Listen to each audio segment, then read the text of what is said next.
So let's imagine that it's your birthday today. You open up your phone, you go to your inbox, and you see this. Congratulations on your annual milestone. Dear recipient, in observance of your annual milestone, I would like to circle back and leverage this opportunity to wish you a happy birthday.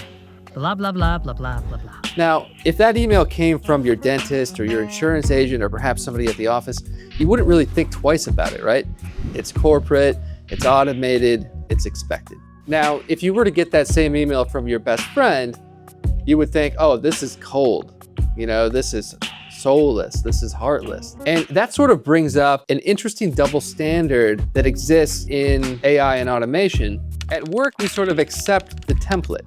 When HR sends out a generic email to 500 employees, we forgive them. Of course, we would never expect an HR manager to sit around and send out tailored, personalized emails all day. But when it comes to our personal lives, we hold our friends to an entirely different standard. We demand that they give us some attention. It takes time. I'm very, very busy. 3 kids, beautiful wife, cat, dog who I'm walking right now. There's just not enough time in the day to do everything that I need to do. A lot of times things slip through the cracks, like when it comes to simple little things like wishing somebody a happy birthday. A lot of times I can forget that, even for my friends or even close family members. So what I'm gonna do is I'm gonna use Airtable, which is my go-to tool of choice for anything automation related. Lately, I've been using it quite heavily for AI use cases as well. So the main idea of this whole thing is that I never want to forget someone's birthday ever again. Not only are we tracking birthdays, but we're also going to be tracking things like anniversaries, graduations, Thanksgiving, Christmas, and various holidays. Basically any event where it would be nice to send a nice thoughtful message without scrambling at the last minute. So here's how the whole thing works. Step 1, I add the person, their name, their email, and some other attributes, just enough for the system to know who they are. Step 2, I tell the system which events I'm tracking, and Airtable immediately calculates the next occurrence of that event. When the upcoming event is created, the system uses AI to generate a little draft email based on the person's interests. It's not meant to be perfect, it's just more of a starting point, and then I can go in and tweak it and rewrite it, delete the M-dashes, make it a little less AI sloppy and my own. So the point here is for AI to almost get me to the finish line, and then I go in and seal the deal. And the best part is that I can do all this way in advance. If I want, I could just have a seat with a coffee and queue up all the events for the year ahead in one sitting. I could. And then, of course, on the actual day, Airtable uses its native integration with Gmail to send the email automatically from my Gmail account. So let's take a look at it in action.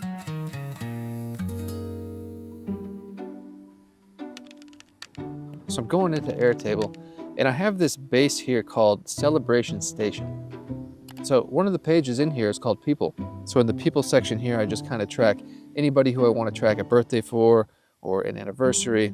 You know, I could basically add a new person here if I want to by clicking here. Let's say that my grandfather hadn't been here. So I'm going to click here to add a new one. I'm going to type in his preferred name. I'm going to type in his actual first name, his actual last name, my relationship to this person. So I'm going to select grandfather, his email, and then beneath that, there's just a section where I can briefly sort of add some interests that he has that's going to help the AI come up with the draft. So once I've entered in the details, I'll click here.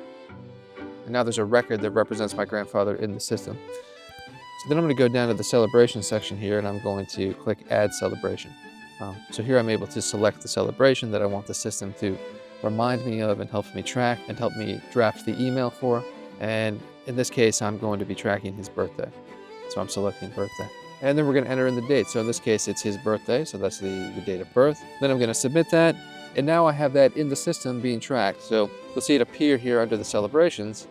So if I go over to events, I can see a calendar view of all the different events that I'm having the system track and remind me of and help me sort of manage. So I can go over to the event that I just created, and you'll notice that for my grandfather's birthday, it's showing as being yellow. And that's because I haven't planned it yet, right? The system just sort of created the event, and now I need to go in and I need to update it. So you can see all the events here. You can click into one, expand it. The system has already recommended a subject line. So you can see that it even says that this is his 80th birthday, which is quite the milestone, right? So it calculates all that stuff for you. So you don't have to worry about, keeping track of that and doing the math. And then here you can see the email body. So Dear Gramps, happy 80th birthday. And then it has a status, and currently it's pending. And that's why the event is yellow on our calendar. It aligns with the status. The idea here is that I'm going to go in and I'm going to edit this, and I'm going to make it my own, make it a little bit more personalized. Nothing's final at this stage. I can make any changes I want to the email body, So I'm gonna go ahead and do that real quick. Once I get that to a point where I'm happy with it, then I'm gonna go into the status, and I'm going to set the status from pending to queued. If we go back to the calendar, you'll see that the event itself is now green to reflect the status. And what that does is it signals to the system that this is ready. This is ready to be sent, right? And that's it. We don't have to do anything else. The system understands the date that we want to send it. It understands the time that we want to send it. This part is really great because when it comes to the time, that actually considers the time zone of the individual. So when we go over to people, we're also tracking the time zone that the person is in. So that makes it easy, so I don't have to worry about, something sending at 8 a.m. for me, but back in the States, that's either too late at night or way too early in the morning. You don't just track birthdays here. Like if you'll see the different types of events that we're tracking, we can track anniversaries. So for an anniversary, I can go in and I can select multiple people. So let me go in here. So like if I select my grandma, I can add a milestone for her, and I can actually add my grandfather to the event and select anniversary. So now it knows that it's tracking my grandparents' anniversary, and it will rename it to that in the system, which is pretty handy. So I think this year will be their 50th. You can see that it pops up on the calendar, drafts up the email, and that's it.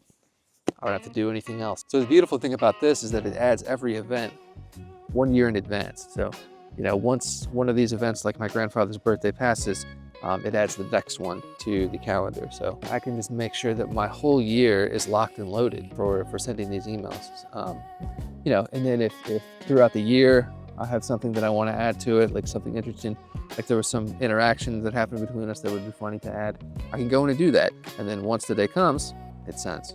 So if you like what you just saw and you're interested in setting up something like that for yourself, I recently teamed up with OptimizeIS to produce a series of YouTube tutorials on automating emails in Airtable.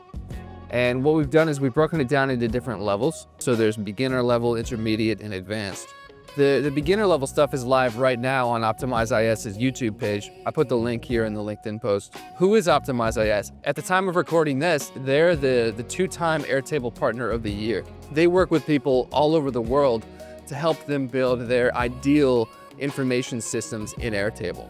A lot of tools that businesses and organizations use are not tailored to their specific use cases. So oftentimes you end up having to adapt your processes to fit the functionality of the tool that you're using. But when you work with OptimizeIS, they use Airtable to build you a custom tool that fits your processes like a glove. The tool is very malleable and flexible, and it does exactly what you need it to do. So if you're in need of a new information system that does what you need it to do, hit up OptimizeIS.